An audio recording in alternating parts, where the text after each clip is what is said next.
Hi there, it's Kevin with RogueDeckBuilder.com and this week's episode of the Friday Night Magic Spotlight. This week we are going to play Eldritch Moon Standard at my local game store, and I thought I'd try a Splendid Reclamation brew. This brew has been changed around a ton. I used to have a lot of retreats, the retreats to Hagra and retreats to Kazandu, which did pretty well. I think that they actually have merit if the metagame were to switch. But for right now, we have a metagame that is very dominated by Bant Company, and also has a lot of heavier control-based decks. There's the Angel, Black-White Angel control, a lot of Black-White control variants, actually.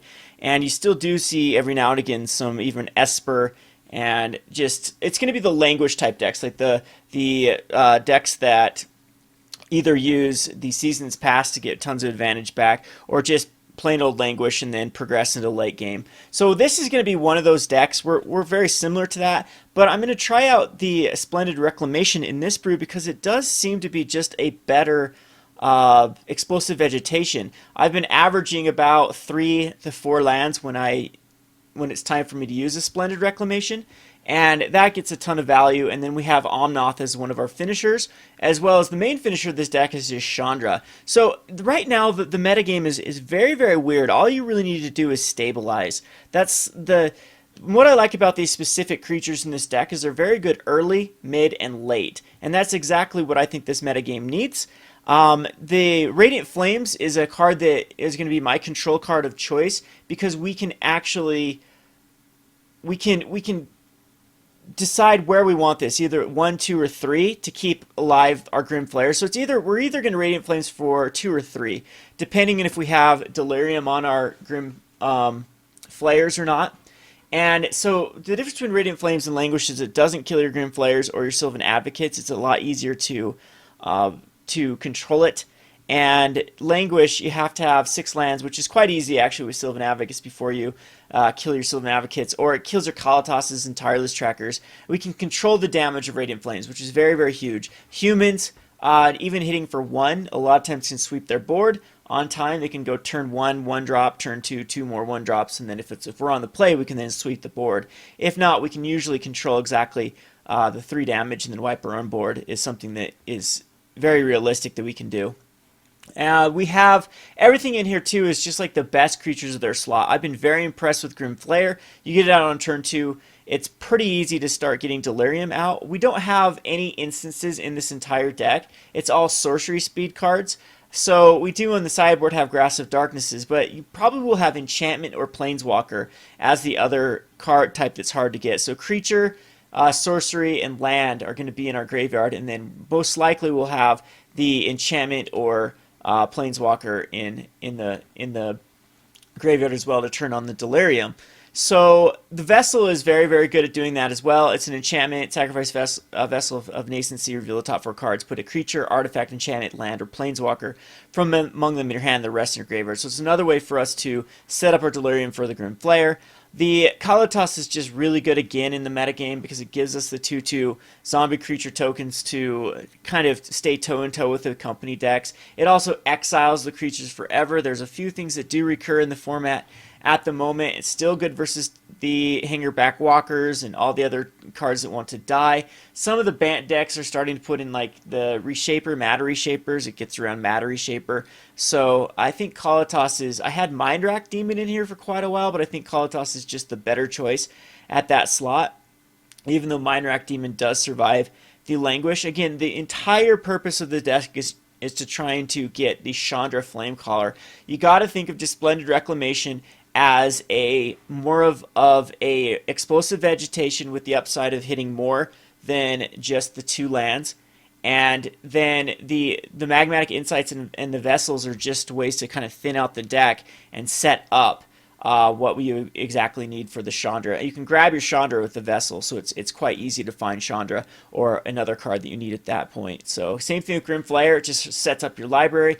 Eventually we'll be able to clear the board or keep the pressure on for the Chandra to take over the board. So again, what I like about this deck is it seems to do very well against the early, mid, and late games.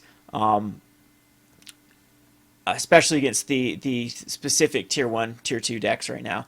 So on the sideboard, on the left-hand side, we have the package that I bring versus aggressive decks, mainly like Bant, the Bant Company decks. We're going to bring in 4 Languishes, 3 Grasp of Darkness, 2 Incendiary Flow, and 1 Dragonlord Atarka. What we're going to take out is the 4 Grim Flayers, 3 Tireless Trackers, Omnath, and let's see, 4, there's 7, 8, and then there's something else that I take. I think I take out Nissa here too, 9, and maybe even a Kalitas or something, or Splendid Reclamations, there we go. We take out a few Splendid Reclamations for it. So you cut down the 10 cards there and then bring in these, and then you're just going to naturally get to Chandra through wiping the board with the Radiant Flames and Languish. So again, it's one of these decks that is just really, it doesn't do much.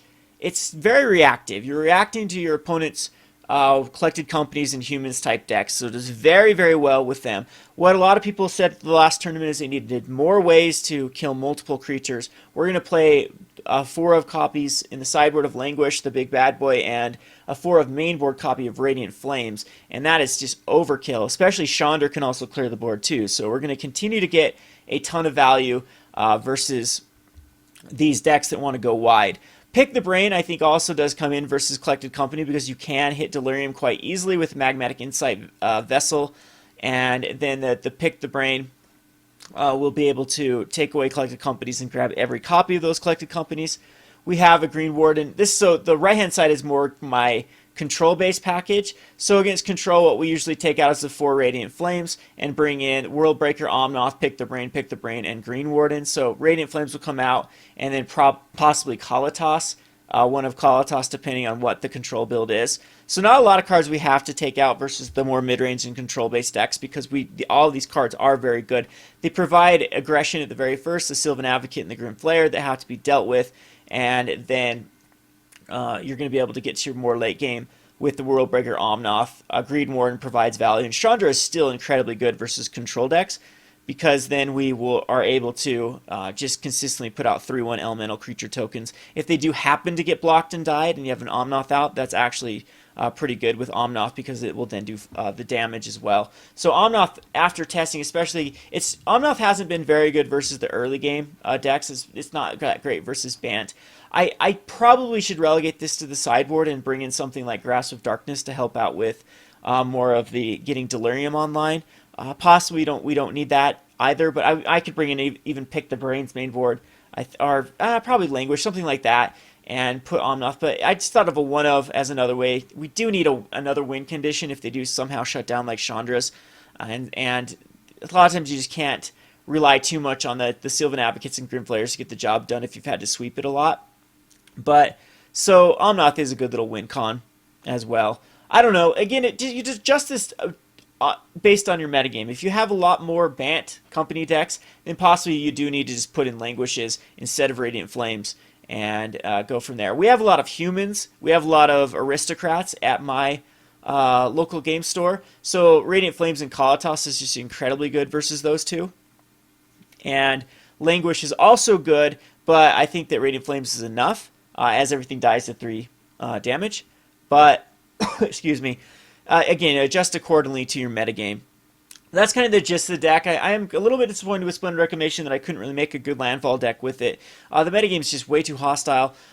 I did have some success with like Jada Offshoot and Retreat to Hagar and Retreat to Kazandu, and then I was running 4 Explosive Vegetations and 4 Splendid Reclamations, and then a ton of Mill as well to actually get a huge Splendid Reclamation. I was gaining like 8, 10, 12 life off of Splendid Reclamation and sort of stabilizing and having these big 4/5 Sylvan Advocates, but it just didn't seem like that even won. Pretty soon the aggro decks would just continue to progress their board state, and I have to rely on like Languishes and things like that to come in game 2, and it just wasn't working out. So this has been a lot better. I have been very impressed with Grim Flayer, very impressed with Sylvan Advocate in these type of shells, and less impressed with Tireless Tracker. This one actually gets boarded out a ton. You're going to board it out versus the company decks, and excuse me, a lot of the creature-based decks.